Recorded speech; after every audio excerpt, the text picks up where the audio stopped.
odeeffannoo Baargamaatoon cehu Chelsiin himanni 74 kan irratti banamee waldaa kubbaa miilaa Inglaanditu himata kana kan irratti banee himanni irratti banamee kan amma kan taanis waldaan kubbaa miilaa England kan beeksise bara 2009 hanga 2022tti kan jedhame Chelsiin bara 2003 hanga 2022tti abbaa qabeenya tujaara lammii Raashiyaa Roman Abramovichin hogganamaatti kan ture himanni kun kan xiyyeeffatu qajeelfama kaffaltii dubbii fixaa taphattootaa yookiin immoo bakka bu'oota taphattootaatti kan jedhame Chelsiin qajeelfama kaffaltii bakka bu'oota taphattootaa cabseera jedhamuudhaan himanni 74 kan irratti baname kaffaltiin kun jijjiirraa taphattootaa kan bara dorgommii 2010 hanga 2015 akka xiyyeeffatus kan himame fakkeenyaaf jijjiirraan Eden Hazard Samuel Eto'o akkasumas immoo Willian himata 74 keessatti hammatameera Chelsiin taphattoota kanneen yeroo mallatteessifatu qajeelfama kaffaltii bakka bu'ootaa cabseera kan jedhame Chelsiin himata kanaan qajeelfama cabsee wargamee adabbii maallaqaa qoqqobbii jijjiirraa taphattootaa yookiin immoo qabxiin irraa hir'ifamu kan mul'isu BBC Sport kan beeksise dhimma kanarratti Chelsiin guyyoota torba keessatti waldaa kubbaa miilaa England fi deebii kennuu akka qabus kan gaafatame Chelsiin dhimma kanarratti waldaa kubbaa miilaa England waliin akka hojjetus kan ifoomse Thiago Alcantara gargaaraa leenjisaa Barcelona ta'uudhaan kan qacaramee taphataan duraanii kan Barcelona Bayern Munich fi Liverpool Thiago Alcantara kubbaa miilaa taphachuu erga dhaabee booda amma gara hojii leenjisummaatti kan fuulleffatee kilaba isaa duraanii Barcelona keessatti gargaaraa leenjisaa Hans Flick ta'uudhaan akka hojjetu Barcelona kan ifoomse tooftaa taphaa Hans Flick fi mijataa ta'e qopheessuu akkasumas immoo shaakala guyyaa guyyaa kan kilabichaa qindeessuun itti gaafatamummaa Thiago Alcantaraatti kan jedhamu odeeffannoo biraatiin Andree Onana ifatti Trabzonii fi kan mallatteessee ergisaadhaan aga bara dorgommii xumura dorgommii kanaatti achuma tura kan jedhame xumura dorgommii kanaatti Trabzonii erga taphatee booda bara dorgommii 2025-26 akkuma xumurameen Manchester Uniteditti deebi'a kan jedhame taphataan duraanii kan Manchester City Aymeric Laporte ammoo waliigaltee Al Nassr waliin qabu adda kutuudhaan kilaba isaa duraanii Athletic Bilbaotti kan makamee akkasumas immoo taphataan duraanii kan Manchester United Anthony Martial waliigaltee Manchester United waliin qabu bara darbee erga xumuree booda bilisaan AK Athens fi mallatteessee kan ture ta'us waggaa tokkoon booda Monterriidhaa fi kan inni mallatteesse taphataan duraanii Manchester United akkasumas kan Tottenham Christian Eriksen ammoo bilisaan kilaba Germany Wolfsburg fi kan mallatteesse odeeffannoo biraatiin waancaan Champions League Europa kan 2027 xumuraa Staadiyeemii Atletico Madrid Wanda Metropolitanotti akka taphatamu waldaan kubbaa miilaa England kan ifoomse odeeffannoo biraatiin dilbata dhufu darbii Manchuaniin Manchester United fi Manchester City waliin morkatu Omar Marmoush fi akkasumas Ryan Cherki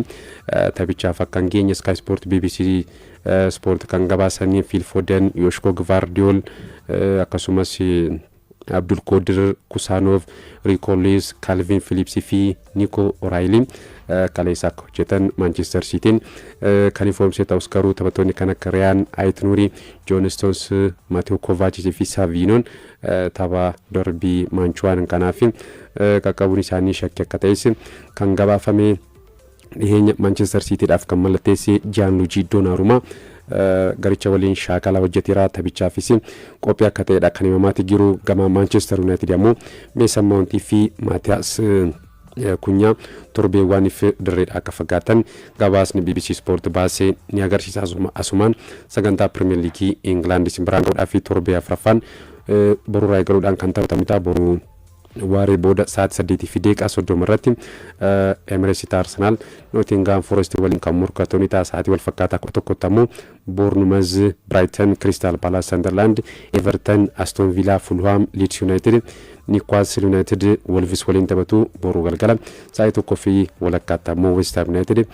Tottenham boru malkan sa'aatii afurratti Brentford Chelsea waliin kan morkatanita dilbata itti fuudhaan sa'aatii 10 irratti Burnley Liverpool waliin kan morkatanita Liverpool liigichaan taphoota 3 walitti aansee injifachuudhaan dursaa kan jiru dilbata injifannoodhaan itti fuudhaaf kan morkatanita dhiheenya riikardii kilabichaatiin akkasumas riikardii kan British kan mallatteessi fooyyessuudhaan Alexander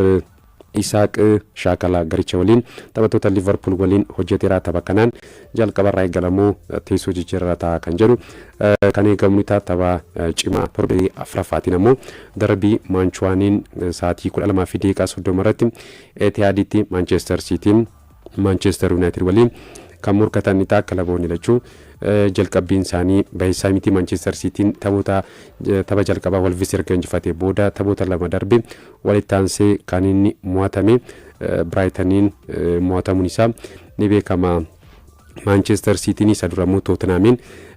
kan inni mo'atame Manchester United ammoo torbee jalqabaatiin Arsenal mo'atamus sochii gaarii mul'iseeti kan ture sana booda garuu Burnley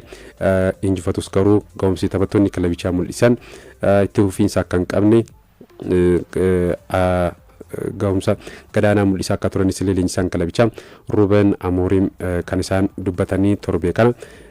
Etihaditti Manchester City fi Manchester United keessaa eenyutu injifataa kan jedhu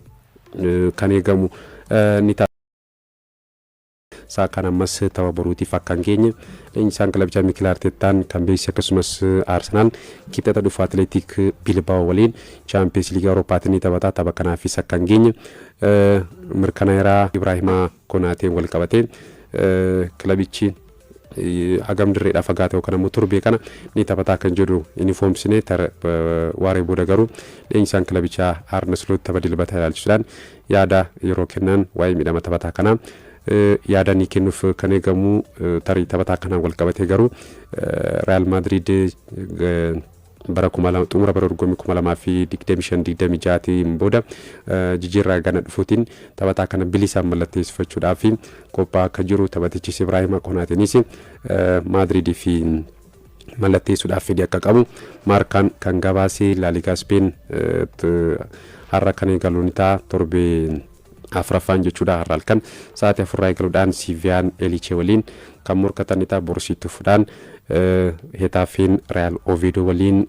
sa'aatii 11:15 irratti ammoo Real Sociedad Real Madrid waliin kan morkatan ta'a Real Madrid jalqabbii gaariidhaan La Liga Spain kan eegalee taphoota 3 taphate walitti aansee kan injifatee boru injifachuudhaan dursummaa isaa cimsachuudhaaf Real Sociedad waliin kan morkatu ni ta'a leenjisaan kilabichaa Xavi Alonso leenjisaa cimaa kan La Liga Spain baatii hagayyaa ta'uudhaan filatamuun isaanii ni beekama. Kylian Mbappé ammoo walitti aansee goolii kilaba kanaaf galchaati kan jiru borus ga'umsi ni mul'isu ni eegama. La Liga Spain kanaan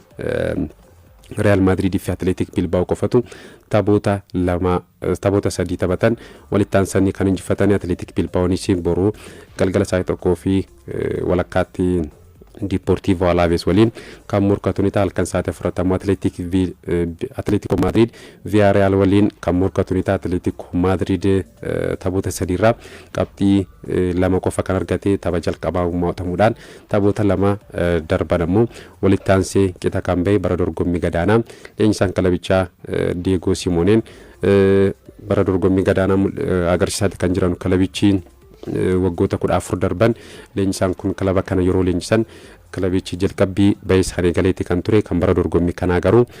ga'umsa gadaanaadhaa kilabichi taphattoota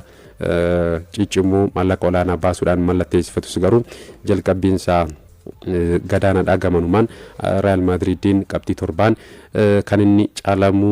boru injifannoo jalqabaatiif kan morkatu ni ta'a dilbata sitti fudhaan Barcelonaan halkan sa'aatii 4tti dirreessaa irratti Valencia waliin kan morkatu ni ta'a Serie A darbuu tapha cimaa torbee kanaatiin boru sa'aatii 1 irratti Juventus AC Milan waliin ni morkatu sa'aatii 3:45 irratti Fiorentinaan Napoli waliin kan morkatan ni ta'a.